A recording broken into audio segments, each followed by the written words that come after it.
boldly going where no science show has gone before. The Naked Scientists.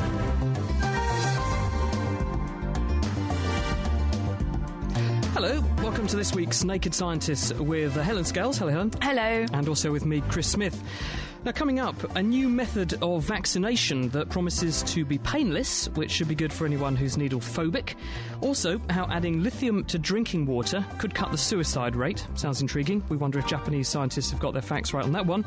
Also, birds and other animals that bob to the beat. Yes, it's official. Certain animals can dance in time to music, but which ones and what do they dance to? And we'll also be looking at the swine flu situation in Mexico. What is the genetic analysis of this H1N1 strain actually telling us? That's all on the way. Helen. Thanks, Chris. And also this week we're looking into the workings of a jet engine and finding out how scientists make materials capable of handling the huge loads that these engines have to take. We'll also be looking at a way to make lorries much safer. Engineers here in Cambridge have designed a steering system that should stop the back wheels of an articulated lorry from cutting corners. And I tell you, that's really good news if you're a pedestrian or, like me, a cyclist. So a really good show in store for you this week. Thank you very much, Helen. In the meantime, if you'd like to get in touch with us here at The Naked Scientists, the email address for the programme is chris@thenakedscientist.com. The Naked Scientists Podcast, powered by UK Fast, the UK's best hosting provider. On the web at ukfast.net. Good news this week for anyone that is needle phobic, and also at a time when we're looking for ways to combat the flu, particularly with the threat of a pandemic perhaps lurking in Mexico. And now, perhaps, all around the world. We'll find out shortly. But scientists at Emory University, this is Richard Compans and his colleagues, have come up with a clever new way to make injections both painless but also much more practical. This is what they call a microarray of needles. This is a system where they have a series of very tiny needles. They're each less than a tenth of the diameter of a normal hypodermic needle, less than a millimetre long too. And they have these arranged in a line on a special plastic holder. The surfaces of these needles are covered with an antigen, in other words, the substance that you want the body to react to. And rather than having to be injected intramuscularly, like most existing injections are, these ones just go into the skin. And they make use of the fact that the skin is very richly supplied in cells called antigen-presenting cells. These include cells like Langerhans cells and dendritic cells, and what these cells do is they soak up the antigen that's put into the surface layers of the skin by these tiny needles, and they then present that antigen to the immune system, triggering an immune response. And in tests on mice, what they were able to show is that it produced an equivalent amount of antibody production in an equivalent amount of time as a normal intramuscular injection. And also what they say is that when they gave animals a dose of flu, which would normally prove fatal, animals that had been treated with a flu vaccine delivered via this method all survived. The paper that they've brought out is published this week in the journal PNAS, and they make some important points in there. They point out that this system, because the virus on the injection system is dried out, these things don't need refrigeration, which makes them ideal for sending through the post. That could help elderly people who can't get to the GP surgery. It could also help people in third world countries where refrigeration's a problem. And because they don't involve big needles, they're less terrifying for people with needle phobias. But also, there's a big benefit, which is that they don't need any expertise to use them. So you could do this at home, which I think is a terrific a step forward if it works. Is it likely to be kind of cheap and available in that sense, not much more expensive than normal? Absolutely. Uses exactly the same antigens that we would normally put into an intramuscular injection, except you put them onto the needles and dry them out. Sounds great. Well, also this week, scientists in Japan have found a very strong link between higher levels of the metal lithium in tap water and a reduced incidence of suicide.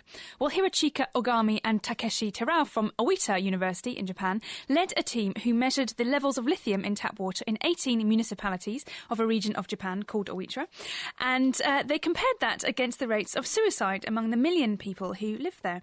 And the study published in the British Journal of Psychiatry shows that between 2002 and 2006, in areas where lithium levels were highest, the suicide rates were significantly lower. Well, People with serious mood disorders like bipolar disorder are already treated with high doses of lithium, and that helps to stabilise their moods. But this study shows that at much lower doses, perhaps accumulating in the brain over time, this may also have a really positive impact on people's moods, including suicide rates.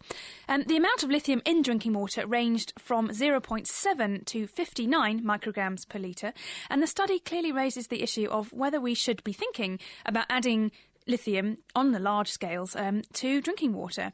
And it's a sort of mass and involuntary delivery of medicine like that that's something that's no doubt going to raise a lot of hot debate about whether that's the kind of thing we should be doing. But the authors really emphasise that it's very early days. We need much more study to understand more about the effects lithium can have putting it in drinking water, especially since we already know it can have quite nasty side effects and can be quite toxic at higher doses. Do we have any clues as to how lithium actually works? Because one big enigma in psychiatry for many years is when you give people lithium for things like bipolar disorder and also very bad depression, it makes people better, but scientists have always said they don't really know why. Yes, absolutely, and we are still fairly left in the dark about that, but there has been a study also recently by Professor Adrian Harwood of Cardiff School of Biosciences in the UK, and they've actually shed some light on that whole issue of what exactly is going on when lithium is taken and what effect it's having in the brain. And they've published a study in the journal Disease Models and Mechanisms, and they've actually seemed to have pinpointed a likely pathway that lithium may act through, because they took laboratory tests on cells, cell cultures, and they found that it seems to be that lithium is inhibiting an enzyme called inositol monophosphatase, and that's IMPase, and it seems that actually that reduces the production of another molecule called PIP3, and that plays an important role in controlling brain cell signalling. Now, a certain variant of the gene of IMPase has previously been linked to people with bipolar disorder, and it could be that lithium is somehow counteracting changes in that gene and having that effect somehow on cell signalling processes. But the precise mechanism remain to be discovered, but at least now we seem to have a light shone as to where we should be looking in the future for further studies. So fluoride for good teeth and lithium for a good mood. Thank you, Helen. Also this week, scientists in America, this is Michael Check and his colleagues at the University of Massachusetts, have shown that they can switch off individual genes in certain parts of the body's immune system using yeast. Now, this is rather surprising. The yeast isn't actually alive when they do this. It's a very clever paper written in Nature this week. What they do is take yeast cells, which are about 1/500th of a millimetre across, and if they bath them in acid and then in some solvents, what happens is all of the contents of the yeast cells are stripped away, and you're left with this outer husk, which is made of a sugary molecule, which is called beta-1,3-D-glucan. And this is very much loved by macrophages, which are cells that eat things. They're part of your immune system that engulf things and break them down. They're attracted to this particular chemical. And what the researchers have found is that they can fill these empty yeast husks with other chemicals, including putting in bits of genetic material. So what they did was to fill them up with structures called interfering RNAs. These are very short pieces of genetic material, which are the genetic mirror image of certain genes in the body. And if you add these mirror images to a cell, what the mirror image does is it hunts down its own gene product, the complementary mirror image to itself, and causes it to be broken down. So it effectively switches that gene off. So by feeding mice these yeast husks that were full of these interfering RNAs, the researchers were able to shut off a couple of genes in the mice. They targeted one gene called TNF-alpha, which is very important in inflammation, and another gene linked to TNF-alpha, another one called MAP4K4. And what they were able to demonstrate is not only when fed these particles by mouth would these genes shut off in the macrophages in these mice, but also they could give the mice a dose of something called LPS. This is lipopolysaccharide. This is a chemical which comes from the surfaces of bacteria and is linked to septic shock. So when someone gets septicemia, they're producing a lot of this chemical, and this is what causes people to get low blood pressure and sometimes, unfortunately, to die. Well, in mice that were given these injections with LPS, but which had previously been treated with these particles, more than half the mice survived. So this suggests that this could be a very clever way to selectively turn off certain genes in the immune system, and that could be useful for treating chronic inflammatory disorders like rheumatoid arthritis. Sounds like very good news indeed. Well, finally this week, we have some news that it isn't just people who enjoy moving and dancing to their favourite tunes, but birds, it turns out, also like to boogie. Anirudh Patel from the Neurosciences Institute in San Diego first saw Snowball, the sulphur-crested cockatoo, on a video clip on the website YouTube, bobbing his head and tapping his feet in time to a pop song. Well, to find out if Snowball really was feeling the beat, Patel led a team who filmed Snowball dancing to Everybody by the Backstreet Boys, which apparently is one of Snowball's favourite tunes. Can you give us a little rendition to remind us how it goes? Sorry, I actually don't know that song at all. Do you know it, Chris? I think it's the one that goes, Everybody, yeah, that one. Okay. I think. Am I right, guys? Everyone's kind of looking shocked. Yeah, they're nodding. Yeah, I think you should carry on. That was wonderful. I don't know anymore. I can't remember. Anyway, so there we go. Backstreet Boys was the tune they played to Snowball. And then the team measured how closely his head bobs and feet taps synchronised with the main beats of the music. And they found that rather than randomly bobbing around with the music when the music is playing and occasionally falling in time with the rhythm, Snowball actually kept time with the beat, just as well as human volunteers did. He obviously hasn't been to a nightclub in Cambridge then. Wouldn't fit in at all there, would he? Oh dear, it's been a while since I've been to one of those, and certainly haven't seen any parrots dancing on the dance floor, but maybe we should take them along. But what does this prove, Helen? Basically, what this is showing that it's supporting a theory of how entrainment to music, otherwise known as dancing, arose. And it seems that it could have been because our brains are actually wired up to be able to hear sounds and mimic them, something that both humans and parrots can do. If you've kept a parrot, you'll know that they like to mimic you and try and sound like you and say the words, Polly, have a cracker and all that. Well, vocal mimicry actually requires a close link between auditory and motor circuits in the brain. You have to hear something and then respond to it with a movement. And a similar thing allows us to respond to music and dance to it, essentially. Now, another team of scientists did a similar thing, also in the journal Current Biology. These two papers appeared in this week. Then they also studied a couple of other parrots and showed a very similar thing. But they also looked through YouTube, all the clips there of clips that apparently are of animals dancing, and they did the similar video analysis to see if they were actually dancing to the beat or just kind of moving around randomly or being forced to move by their owners. And they found that the only animals that were truly dancing in time to the beat were vocal mimics, and that included 17 species of parrot and an elephant, which is rather wonderful. And really, this is just helping us to understand a little bit more about how being able to dance and enjoy music might have arisen. And it really is the first step towards that. But I like the idea of we should go out and do some more tests on other vocal mimics. I want to know if hummingbirds, songbirds, dolphins, seals and bats, who are all vocal mimics, I want to know if they can dance too. I think that would be a rather wonderful study to be involved in. I rather like the idea of writing a grant application saying I'm going to download 3,000 clips from YouTube of animals dancing in order to see whether they can dance in time to music. I wonder what the people refereeing that grant actually thought of it. Thank you, Helen, for that.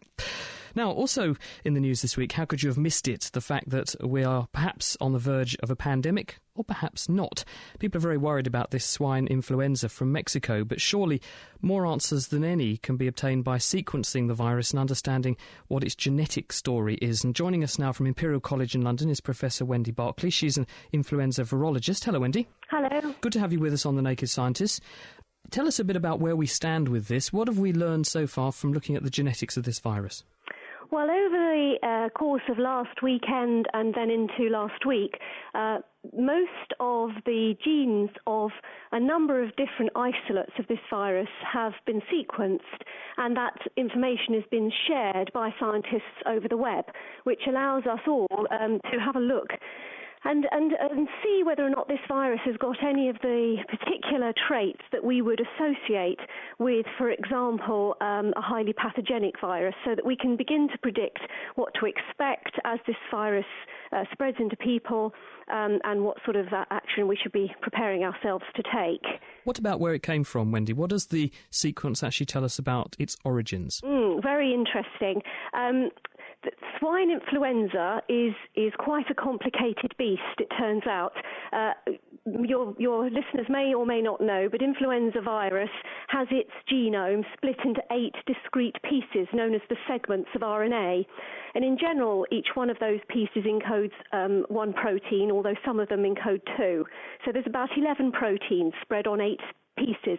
And you could think of these a little bit like chromosomes, if you like. They're discrete physical entities that encode genes.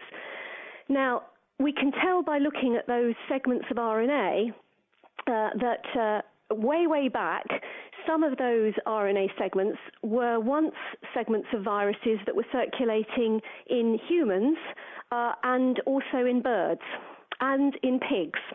So what happened with swine influenza back in the late 1990s is that a particular strain appeared in the Americas which contained gene segments from at least 3 different viruses from 3 different types of hosts, humans, birds and pigs. And this constellation has been known as the triple reassortant genome, or TRIG. That seemed to be a very happy virus, if you like. It was spreading around the pigs in the Americas very well, shuffling a little bit on the outside, its antigenic properties, but the basic backbone of the virus seemed pretty fit. Now, what's now happened is that pig virus from the Americas has somehow muddled up with another pig virus, which until recently was really only known about in Europe. And the two of those have mixed together, one would imagine, in a pig, which perhaps became co-infected by the 2 viruses, and have produced this final Mexican flu. Why do we think that this interesting combination has now suddenly decided it's going to jump out of the pig and start infecting humans? Yeah, that's a super question, and obviously something that we need to understand and lots of people are having a think about. The TRIG genome that was existing in the Americas since the 1990s didn't do that until now. The insides of the virus have stayed more or less the same, so the best bet is that it's the particular combination of the outside genes, the hemagglutinin and the neuraminidase, on the TRIG backbone, which has allowed this jumping to occur. But it's early days to say that yet, and obviously that's just based on sequence gazing. What we're going to need to do now is some real biology to try and understand why those surface genes, the H and the N, the particular ones, have sort of come together and allowed this jump to happen. Thank you, Wendy, for explaining that. Could you just finally tell us what are the big priorities for virologists to now do in relation to this pandemic virus or potential pandemic virus? What will the big questions that people are now beginning to ask be? Yes, well, I mean, obviously, from a practical point of view, we've got to know, is this virus susceptible to antiviral drugs, and will it remain so? So the good news at the moment from the gene gazing is that, yes, it is at the moment, as far as we can see, and of course we know that people are responding well to Tamiflu treatment, but we also know that single-point mutations can render such viruses resistant. So we need to know, for example, will this particular virus tolerate those mutations, or will there be a sort of cost to them, which would mean that any resistant viruses that emerged were unfit or no longer transmissible between people? Another key question is whether or not vaccines that we have already confer any sort of immunity. To be honest, there's so little sequence homology between human strains that we've been vaccinating people against and this one, that's unlikely, but we certainly need to check it out to be sure. And finally, the question that is sort of a big unknown is whether or not this virus is going to change any more than it has already. We know it's managed to jump into people, but is it going to stay the same as it is now, or is there a chance that it could mutate? And if it did mutate, could it get any more virulent? Or is it more likely to go the other way and sort of adapt better to its host and live in harmony? Well, let's hope not. Thank you very much. That's Wendy Barclay, who is Professor of Flu Biology, Virology at Imperial College in London. Helen. Well, it's not just science that we get from a sequence of DNA, but we can also use it to generate music. Have a listen to this.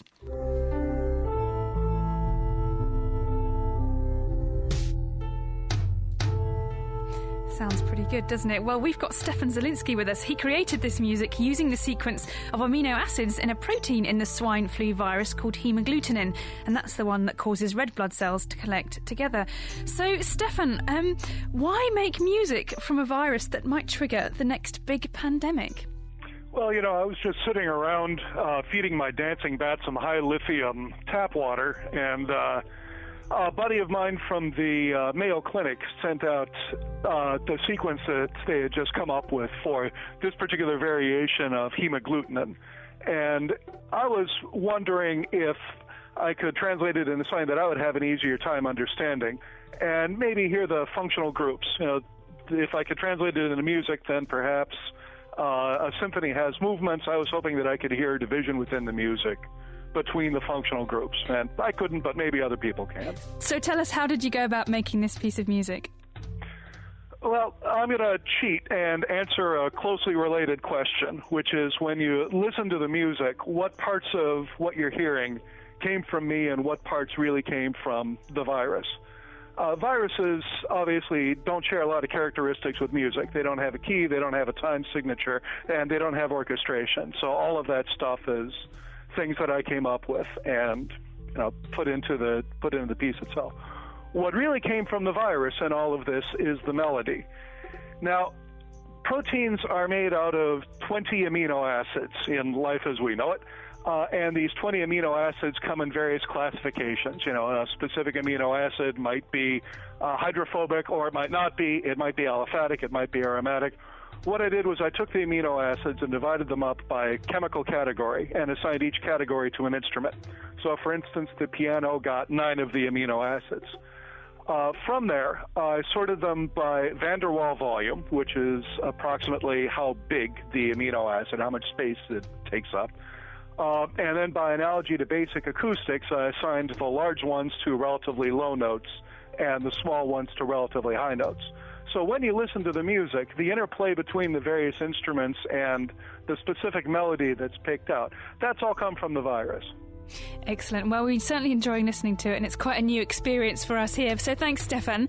That was Stefan Zielinski, and he's taken the sequence of amino acids in the swine flu virus and used it to sequence some music. You can find out more about him online at stefan-zielinski.com.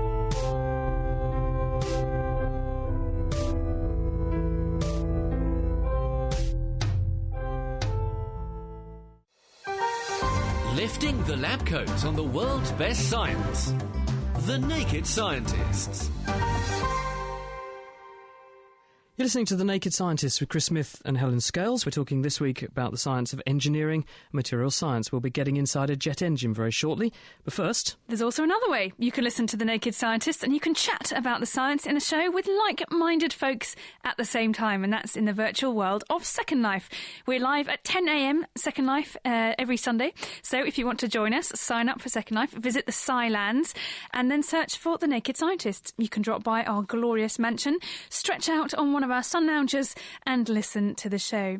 Also, if you've got any questions for The Naked Scientist, the address is chris@thenakedscientist.com. We've heard from Troy McLuhan, who's listening to us in Second Life, and he says he wonders if crows can dance. I'm not sure. We'll have to find out. Now, this week we are looking at the science of engineering, and we'll go into the future of transport in just a second. But in kitchen science, Ben and Dave are looking back at a very ancient breakthrough in transport, and that's the wheel. For this week's Kitchen Science, we're finding out about one of the very basic principles that you rely on every time you get in a car, on a bus, or ride a bike, or even every time you wheel your chair around the office. Now, Dave, what are we finding out about today? Well, I thought we'd have a look at a piece of technology which dates back about 7,000 years ago in Iraq, the wheel. So this really is one of the most basic principles that we rely on for the vast majority of our transport today. Yeah, that's right. And I thought I'd have a look at how it actually works, because it's slightly more subtle than you'd think. Doesn't it just roll round? Isn't that really the point? Yeah, that is a lot of what it is. But what a wheel is really about is reducing friction. Now, there's something which predated the wheel, which is a wonderful way of reducing friction. It's called the roller. Is this like something you flatten your garden lawn out with? Approximately. What I've got down here is just 2 bottles and a board, and I'm going to put the board on top of the bottles. OK, so you're just literally putting a wooden board on top of 2 bottles which are lined up with each other. It looks kind of like a really, really basic skateboard. Something along those lines. Now, Ben, if you'd like to push the board along...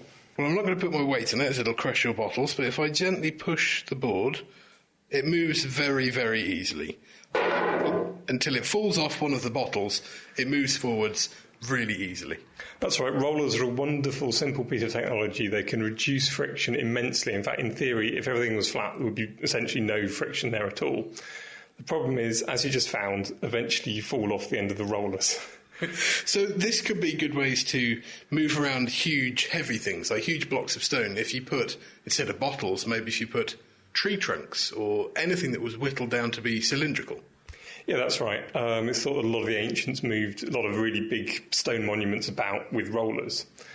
Rollers are great as long as you've got someone to keep taking the rollers out from one end and putting them in the other end, which isn't ideal for anything faster than a great big megalith. Okay, so I can see that these are a very good way of reducing friction and moving things around. But really, with wheels, they're kind of strapped onto the bottom, aren't they? Rather than moving along the top of them, they're moving along with you. That's right, wheels are attached to an axle. And for this week's Kitchen Science, I'm going to be looking at the axle in the wheel. And to do this, I can see that you've built 2 cars out of corrugated cardboard.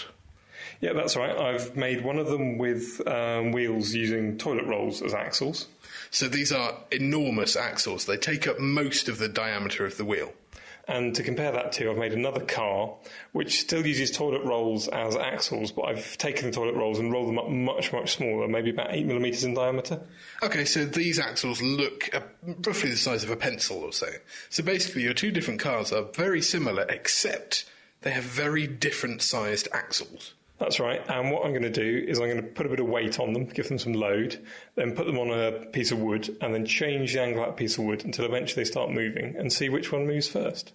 Okay, but we're keeping everything except the size of that axle the same. So you put the same weight on each of your 2 cars and then see what angle they start to roll at. That's right, and just to compare it to, as a control, I've just got a piece of cardboard which I'm going to put the load on and see what angle that moves at. So that one's got no wheels at all? That's right. Later on in the show, we're going to test it out. We're going to find out which one rolls down on the shallowest slope. In other words, which axle, the enormous axle or the tiny axle, actually gets moving first. So let us know what you think, and we'll be back later in the show. It's amazing to think that someone actually had to invent the wheel, isn't it? But which one of Dave's cardboard cars do you think will actually start moving first? We've got one with tiny axles, one with massive axles that take up most of the wheel, and one that's nothing more than a cardboard sled. And you can see the pictures, actually. They're on our website now at nakedscientist.com/kitchen science, which might help to give you a clue. If you have any ideas, the email address is chris@thenakedscientist.com. Well, planes, trains and automobiles have been consistently evolving since they were first designed, and it's certainly going strong still today. And scientists and engineers are finding new ways to make transport more efficient, more renewable and safer. Well, we're now joined by Dr. Howard Stone from Cambridge University's Department of Material Sciences and Metallurgy, and he's looking for ways to get the most out of metals as we use them to make jet engine blades, so we can make them longer lasting, safer and more efficient. Hello, Howard. Hello. Thanks for coming on the show. That's right. First off, what are the problems faced by jet engines that they have to overcome in order to work, to get these huge metal boxes up into the air? Well, to actually get a gas turbine engine to work and to get the airplane in the air, you actually have to suck the air in the front, compress it, mix it with fuel, and then pass it out of the back over a series of turbine blades, which, if you like, extract the energy from the hot gases. So there are a great many engineering challenges in that. I take it we're talking very, very hot temperatures here. We're talking very, very high temperatures. And certainly one of the great challenges we've got is to create materials which are capable of surviving the environments in the very core of the jet engines. And that's really the focus on the work we do. You've got, I have to say, it's very exciting. You've got a bit of a jet engine with you in the studio. It doesn't look... Well, I certainly wouldn't recognise it as a piece from a jet engine. What have you got there in front of you? I have one of the turbine blades. So I describe it to your listeners as being about the size of a couple of fingers and shaped roughly like a little wing. And really, this is the little component which extracts a lot of the energy from the hot gases that come out of the combustor in the engine, and therefore provide a lot of the power for the engine to go forward. And what's it made out of? How is engineering that material it's made of helping to make it work and do what it needs to do? Well, these things work in an extremely demanding environment. I mean, the gas stream temperatures are very, very hot. And as a result, we actually have to have them out of very special materials. And the material I'm holding here at the moment is known as a nickel-based superalloy, a very apt name for it, as it works under conditions that most materials just really wouldn't survive. What makes it? What's a superalloy as opposed to just an alloy? It's one that's very capable of working at conditions that are okay. And how hot are we actually talking about? Oh, well, actually, the gas stream temperatures these things are required to work in are pretty close to or exceed their melting temperatures. So they should actually melt if they were... Well, they survive by some very complicated cooling passages and film cooling, ceramic coatings and so forth. To give you an analogy, it's equivalent to having an ice cube in an oven and actually keeping the ice cube as a nice solid chunk of ice rather than a piece of liquid water in the bottom of your oven. So by engineering that, you could essentially keep an ice cube not melting in the middle of an oven just by making it cool. That's a lovely analogy. Yes. That's okay. Yes. Wonderful. And so that particular piece you've got there, that's involved in the very core of the jet, where Absolutely. the fuel is being burnt, and that's where the thrust of the engine begins. Is that right? That's right. That's that. You put your finger on it perfectly there. So this is the thing that extracts the energy from the hot gases, that turns the big fan at the front, or turns the various other parts of the engine, which drives you through the sky. Yes. And so that presumably has to move very fast as well. It does, and it's spinning around at thousands of revolutions a minute, which is the equivalent of hanging the weight of a small car off each one of these little turbine blades. Off each one of those? Off each little blade, which is literally, as I said, no more than probably the size of a couple of And how fingers. Many of those would you get inside one jet engine? Quite a few. Quite a few. It's certainly quite a small piece, and last time I was on a plane, the engine looked like it was pretty huge. So, well, yes, indeed. So how do you work to make that material do what it has to do? Well, we're really trying to make sure that the composition of the alloy is optimised so that it's stable, it can survive under these very high temperatures. And one of the most interesting developments is that these things are actually made as single crystals. It's one of the few examples you'll find in an engineering application where an entire component of this sort of size is actually a single crystal. Most things we're used to in the world around us, the steel in our cars, our cutlery and the like, are made up of many little individual crystals. Much so you grow one crystal in the laboratory almost? Well, it's very carefully grown to produce one beautiful single crystal. And what does that do? How does that make it work better? That helps make sure that it survives the very high temperatures and has the best creep resistance it possibly can. So it doesn't elongate too much under these tremendous heats and tremendous stresses. I see. And so, I take it that the reason that we've got to make all these improvements in efficiency of these materials is because we're worried about air flight increasing in numbers and the amount of emissions and so on. And is this really going to help us make flying more efficient and use less fuel and all those sort of things that we're concerned about at the moment? That's the idea, yes. I certainly know that the increase in passenger numbers are the government's forecast is something of the order of 495 million passengers by 2030, and that was a forecast in the 2007 report by the government. And that's quite an increase in the sheer number of people. So we have to work out ways in which we can... Yeah. If we're flying a lot more, we have to work out ways in which we can make it as efficient as we possibly can. But material science and engineering is at the core of that. It's really at the beginning of how we get It's one of the many solutions or many tools in our armoury that we'll have to pursue to try and get the most out of these things we're going to carry on relying on for many years to come. Well, thanks for coming into the studio. That was Dr. Howard Stone. He's from Cambridge University, and he was telling us all about how the metals that are right in the heart of a jet engine can be made to actually withstand all those incredible performances that they get to get our planes into the air. Well, if you have any questions for Howard or any general science questions at all, then get them into chris@thenakedscientist.com. I just point out Howard's brought a lump of jet into the studio. I hope he's going to take it away with him again. Only joking. We've also got waiting in the wings, of course, Andrew Oddams, who's going to explain to us how he's developed a system which enables him to get lorries to turn around tight corners much better. Thankfully, he hasn't brought a juggernaut with him. I'm very disappointed. You're listening to The Naked Scientist. It's Chris Smith and Helen Scales. We're talking about forms of engineering and how we get things moving better and faster this week. And talking of which, Formula One racing. Now, it's not quite a form of transport. It is very fast, though, and inevitably it does involve huge amounts of science and technology. If it doesn't have science and technology at its heart, cars won't be going faster and they won't be winning races. So we sent Meera Senthilingam to find out about this field of fast cars and revving engines and how that can lead to improvements in other aspects of transport. Formula One is the highest class of motorsport in the world. It's a fast-paced world where cars can race at up to 220 miles per hour in certain conditions. But for these cars to reach these speeds and drive smoothly and safely, they need to be at the forefront of science and technology. But did you know that the science behind Formula One is actually spilling out into other fields and even everyday life? So this week, I'm at the Science Museum's Fast Forward exhibition, which is showcasing just some of the products that have been influenced by Formula One science. I've got one of these products in front of me now, and it's the Factor 001 bike by Baru F1 Systems. It has an electronic monitoring system fitted into it. And John Bailey, the managing director of Baru F1 Systems, is here with me now. So John, as F1 drivers are driving around, everything about them, like the car's movement, speed, the driver's heart rate, it's all monitored, and you're now enabling this to happen to a cyclist. Yeah, typically to get the sort of data we're now getting, you'd have to go into a lab and spend a few hours plugged into various machines. But this is enabling you to get it as the cyclist is riding around on their route? Yeah, exactly that. There are sort of three areas that are measured. One is the cyclist himself, one is the bike in terms of the power put into the bike, how it's being transferred to the road, and finally the environmental conditions that those two previous categories are exposed to. And so where would the devices be fitted onto this bike in order to measure this, and how would they measure that? The power measurement's taken from the cranks directly. That's where the power's actually put into the bike. That's done both on the left-hand side and the right-hand side in the forward and rear stroke. We also then have environmental data, which is housed in the head unit. That has several accelerometers, both for the bike and for the rider. Accelerometers measure acceleration, but they also measure lean angle of the bike. There's inclinometers to tell you whether you're going up a hill or down a hill. There's barometric pressure sensors, so if you're at altitude.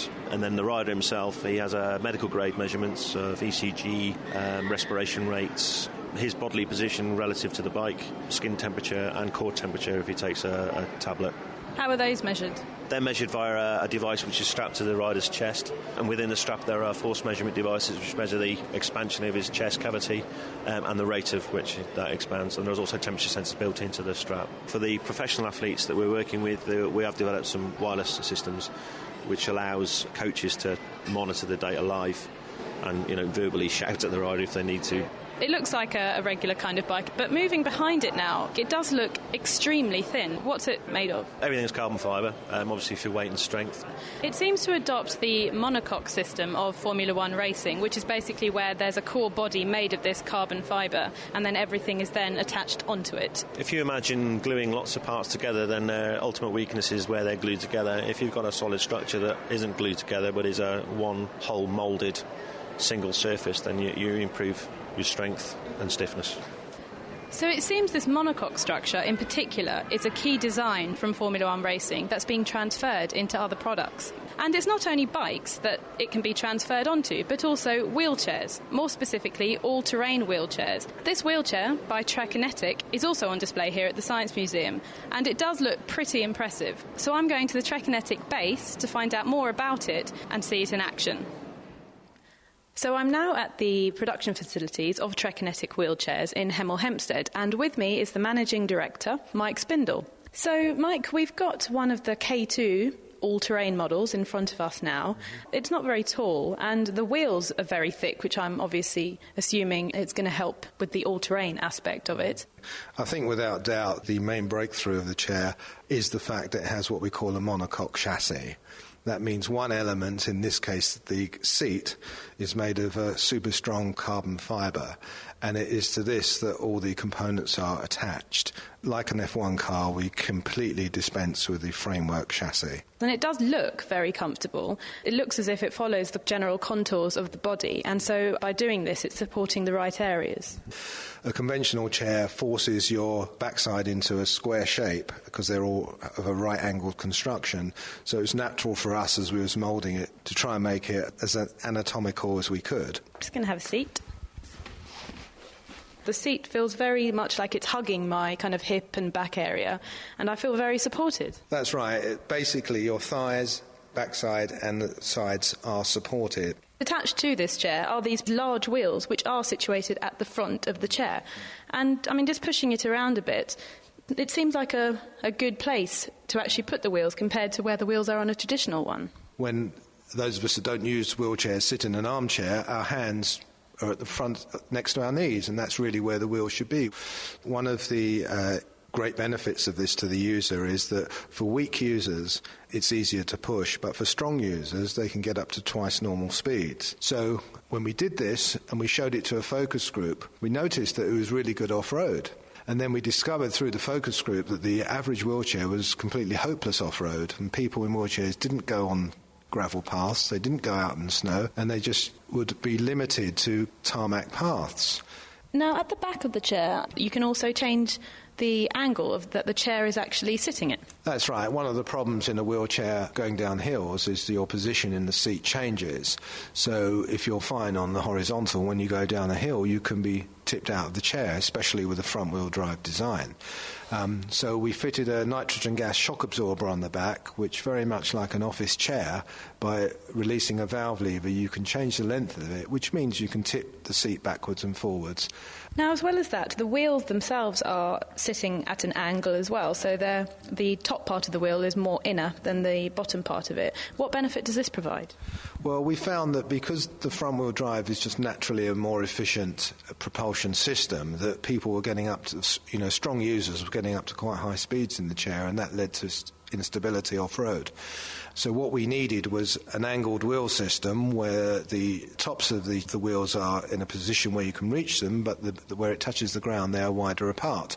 And this is called a camber on the wheels, but the real problem with it is that you've got this super sports chair that's very stable off-road, but when you go out in your supermarket, you can't get it through a doorway. So we introduced quite an innovative system of just by simply turning a shaft, you change it from negative camber to zero camber, and you can get through doorways. So we've got a true dual-purpose chair. It's quite amazing to think that Formula One racing has inspired technologies that are going to help people in wheelchairs, and also on your bike, on improving your fitness and cycling ability on a rather brilliant type of bicycle. It sounds wonderful. What could be happening next? That was Mike Spindle of Trikinetic Wheelchairs, and before that, John Bailey from Beru F1 Systems, talking to our own Mira Sinthilingam. Thank you, Helen. This is Chris Smith and Helen Scales on The Naked Scientist this week, and we're talking about engineering. We're talking about transport, and this is no exception. Andrew Oddams is with us. He's from the engineering department at Cambridge University, where he's developed a very elegant solution to an age-old problem. Andrew, good evening. Welcome to The Naked Scientist. Good to have you with us. Thank you. What was the problem you set out to solve? Well, it's about articulated lorries. Everybody's familiar with tractor semi-trailers, as we call them. The normal articulated lorries with 3 axles at the back on the trailer, and a tractor with a drive axle and a steer axle. So it's 5 axles in all.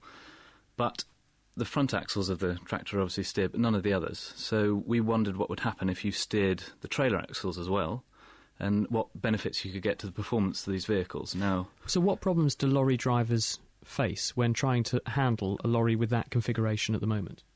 Well, it's twofold. It's firstly at low speed, their manoeuvrability, and then also at high speed there are problems with these vehicles. At low speed, you probably noticed if you come alongside one of these vehicles on a roundabout, especially on a tight roundabout, that as they go round the roundabout, they start to cut in. The trailer gets further and further into the roundabout. They mount the curb. Yeah, they'll mount the curb. They cut you up. That's right, they'll mount a car. It's not the lorry driver's fault. No, exactly. You can't do anything about that. That's an engineering consequence of the way the lorry's set up. Exactly. And you're saying you can make things better? Well, if you steer the rear wheels of the trailer, you can get the rear of the trailer to be further out on the roundabout. Now, the steering systems do exist. Low loaders have used them for a number of years, but the sort of strategies people have used, the control strategies they've used to control that steering is not perfect. It emulates having a fixed axle, say, halfway down the vehicle, which the trouble with that is that you get the opposite problem. When you come into a roundabout, the rear of the trailer swings out. And if you're a cyclist next to that trailer, you get the trailer coming at you unexpectedly. So basically substituting one problem for another. Exactly. So what's your solution? So the challenge was to come up with a system with no compromise, which obviously everybody would love. But we've made ours computer controlled. It's fully active, if you like, which means that we can avoid tail swing whilst also minimising cut-in. You can effectively get the box that's the rear of the semi-trailer around the corner in the minimum space possible. If you were trying to fit it, if you had it on a piece of paper and you're trying to fit it around the corner, it's the minimum space you can possibly get it around in. Without destroying your patent application, how does it work? You try and make the rear of the trailer follow where the front went. So it's that sounds a logical obvious. thing so to do. What does it actually do to do that? Does the front end know where it's going, so it tells the back end, and the back end then sort of waits a certain amount of time and then makes the adjustment or something? Is that how it works? Yes, broadly that. You remember the path that the front took in the computer, and then it recreates it at the rear. How does it do that? We have a range of sensors. It needs to know what the articulation angle is between the tractor and the semi-trailer. and not much more than that. It needs to know how fast it's going, but not much more than that. It's it's relatively simple to do, but you do need an active system to do it. So would this involve then having to completely overhaul an existing lorry in order to plumb this in? Could you retrofit Britain's rolling stock to accommodate your system, or would a lorry have to be designed bespoke with this in mind? You'd have to design it bespoke. You could retrofit them, but at lower sort of performance, you could retrofit them to existing vehicles. But trailers are changed every couple of years anyway, so it's not, it's not something that's going to take 10 years to roll out into a fleet if you wanted to do it.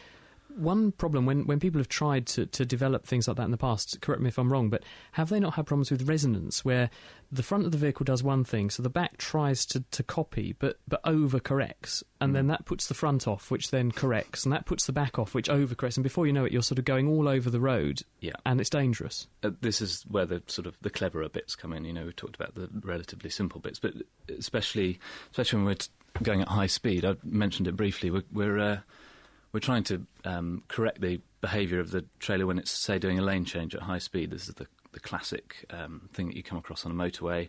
The driver's doing something else or not paying attention, or somebody brakes heavily in front of them. They have to avoid them because they know they can't stop. And you could swap into the adjacent lane, but it involves doing a very severe manoeuvre with the front of the tractor semi-trailer. And unfortunately, the dynamics of them mean that the rear does a more severe manoeuvre, which can cause it to roll over. That a tractor semi-trailer will roll over before it will skid, in contrast to a car. So how do you get around that? Well, you can control the steering. You only need a few degrees, but you can control the steering carefully enough. You can prevent this problem. So your system is basically a very clever computer program that's watching what the front of the lorry is doing. It's feeding that back through your program. It's speed sensitive to the back of the lorry, and it's basically making the appropriate correction to the back of the lorry based on what the road conditions are or the travelling conditions of the tractor the front of the lorry is doing, so that you get an appropriate response at all speeds of travel. Yes, that would be our ideal case. Yeah, sounds intriguing. I mean, taking that forward, because we're a little bit tight for time, just to sort of look at the applications for this, apart from making roundabouts safe for when lorries go around them in towns and things, what else, logically, in the long term, could you do with a system like that? Well, you can, by making a trailer more manoeuvrable and safer, you can take a larger trailer into a smaller space. You could, for instance, take tractor semi-trailers into the middle of town if you wanted to. If you thought that was a safe thing to do, you could, without endangering, the Some people cyclists. do in Cambridge already, Andrew. Yes, and as a cyclist, I, have a vested interest in making them as safe as possible. So, but if you can get a larger trailer into a smaller space, you can make it more efficient transport-wise. You don't have to transship between tractor semi-trailers and smaller trailers just to get to the middle of town. So transport can basically become a lot more efficient. A lot more efficient overall, yeah. Brilliant. Thank you very much. That's Dr. Andrew Odhams. He's from the engineering department at Cambridge University, with an intriguing and ingenious way to make lorries much easier to manoeuvre and much safer too. Laying the facts bare. I say. The Naked Scientists. You're listening to The Naked Scientists, and still to come, we find out the science behind how the wheel works. And it's not as simple as it being round. Ben and Dave have been testing out 3 cardboard cars. One has no wheels, one has wheels with a small axle, and the other has wheels with an enormous axle. And we'll find out which of those is going to roll down the shallowest slopes. We'll find out in a few minutes. But first, it's time to invite Diana O'Carroll back into the studio for our question of the week. Hello, Diana. Hello. This week we've got a planetary problem. Hello, Naked Scientists. My name is Christophe Boutillier from Utrecht in the Netherlands. My question is, do we and objects weigh less at night time? I could imagine that the additional gravitational upward pull of the sun during daytime will work to a certain degree against the downward pull of the Earth. So, how can celestial bodies affect your body? My name is Mark McCaughrean. I'm a professor of astrophysics at the University of Exeter. Your question has asked the question specifically whether the moon and the sun, the positions of them in the sky, make us weigh more or less, and they do a little bit. Typically, the overall variation due to the positions of the sun and the moon might be as small as about 10 or 15 milligrams, which is less than an aspirin. So it really isn't going to make much difference. You certainly won't feel that difference in weight. It's somewhat complicated. People have written in suggesting, well, the moon can pull to one side depending on where it is, and of course the moon isn't always out at night. It's out in the daytime just as much as it's out at night, but people don't tend to look. So there's a little effect there, but there are much bigger effects at work. The one that people haven't written about, which is actually quite important for most people, and it has to do with atmospheric pressure. The atmospheric pressure will change from day to day. People know about highs and lows. And the typical change during a night as a high-pressure zone moves into a low-pressure zone might actually change the weight of a person by as much as 6 grams. So not 10 or 15 milligrams, but 6 grams, which is the weight of a pencil, for example. And that's all to do with the buoyancy of the air when the pressure goes up. But the biggest way of losing weight, if you really want to lose weight quickly, is to move a location, move to somewhere nearer the equator, where the centrifugal force, or more correctly, the centripetal acceleration of the Earth, reduces your weight because the Earth is spinning, and at the equator it's spinning the fastest, and also going to a higher altitude. And you can lose as much as 300 or 400 grams that way, about 0.5% of your body weight. So if you really want to lose weight astronomically, then move to Mexico City, near the equator, and at high altitude. On the other hand, it's probably not the best place to go to at the moment. So the pull of the moon could counteract the gravity of the Earth and make you a little lighter, relative to the Earth, that is. But it's factors like atmospheric pressure which can really make you lighter or heavier. A UK 10p piece weighs just over 6 grams, so imagine all that extra money you could carry around with you on a low-pressure day. And on our forum, RD said the best time to attend a Weight Watchers meeting would be during a solar eclipse, and Jay Petricelli added that during the night the sun can pull the Earth away from you ever so slightly, making you just a little bit lighter. And from lightning now to lightening the load and flying it is next week's question. Hello, I'm Dave from Essex, and this is my question. Can you do aircraft manoeuvres like a loop-the-loop or a barrel roll in Airbus A380s and Boeing 747s? So what moves do you think you would be pulling in a passenger jet? Let us know what you think via email, and that's chris@thenakedscientist.com, or you can use the forum of discussion and answers, and that's at thenakedscientist.com/forum. Thank you very much, Diana O'Carroll, with this week's Question of the Week. It's a standalone podcast in its own right. You can find it on iTunes, The Naked Scientist's Question of the Week. Keeping you abreast of the world's best science. The Naked Scientists. This is The Naked Scientists with Chris Smith and with Helen Scales. Don't forget that earlier in the programme, Dave and Ben were experimenting with axles of various sizes to try and show you how a wheel works. Now, we heard from Keith Humphreys. He says the larger axle will start first and accelerate faster because of the higher PMI. Troy McLuhan says, I'm guessing the one with the small axle. A smaller axle has a lower moment of inertia, which makes it easy to impart angular acceleration. And then Troy points out, if the weight's the same, then the key difference is the moment of inertia, which for a cylinder rotating about its axis is mass times radius squared. So that means the bigger axle means bigger moment of inertia, and that means slower angular acceleration. What he's saying is the one with the big axles should go slower. Helen? Well, I think it's better time for us to find out what they actually did get up to. And I should warn you, there's a really, really terrible pun coming up.